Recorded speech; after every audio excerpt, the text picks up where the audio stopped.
Economic action plans and tariff wars may be getting the headlines this week, but the sleeper issue of the possible revocation of charitable status for faith-based organizations is gaining traction and fast, and it could directly impact thousands of communities across the country. On April 10th, Conservative Member of Parliament Ryan Williams, who is running for re-election in Bay of Quinte, Ontario, sounded the alarm in a Facebook post that quickly went viral, gaining over 5,000 shares in just a day and a half, and it is still flying. His warning? That a recommendation made by the Liberal-led Standing Committee on Finance this past December could result in the loss of charitable status for religious organizations all across Canada. Williams wrote, the biggest sleeper issue of the federal election is flying under the radar, and it could wipe out 40% of Canada's 85,600 charities. According to the committee's report released last December, the recommendation is actually to remove the advancement of religion as a charitable purpose under the Income Tax Act. That would mean religious organizations, many of which run food banks, shelters, mental health programs, and give refugee support and more, could lose access to be able to give tax receipts, get GST exemptions, and in some cases even lose their properties and bank accounts.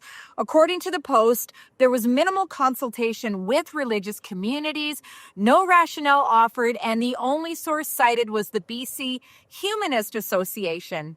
Only Conservative members of the committee opposed the recommendation. So why does this matter? Because what's at stake isn't just church services. It is billions in frontline aid and vital community supports. According to MP Ryan Williams, a Carta study found that religious organizations actually return 10 times the value that they receive in tax relief.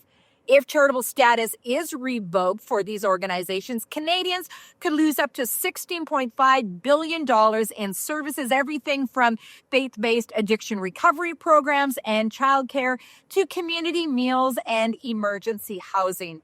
In 2019 alone, Canadian congregations generated over $18 billion in socioeconomic benefits, with every dollar spent by a congregation producing over $3 in value for the surrounding community. This is not just a religious issue, it's an issue of freedom of belief, fairness, and the survival of Canada's social safety net in the nonprofit sector. In response to the issue, even before the election began, MP Jamil Giovanni launched a national petition to stop the recommendation from becoming law. You can find out more about this at protectchristianscanada.com. The site gives a large list of organizations from all across Canada that have come forward in opposition to the recommendation.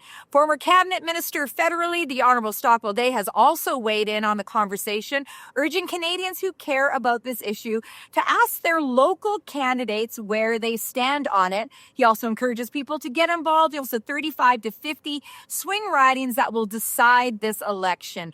Organizations like the national nonprofit For My Canada have been actively mobilizing volunteers and informing Canadians on this and other important issues for the faith community. With just a couple weeks to go until Election Day, the battle for Canada's future and the future of its charitable sector surely is heating up. If you value the contribution your place of worship brings to your life and society, this is a ballot issue. It's your voice, it's your vote.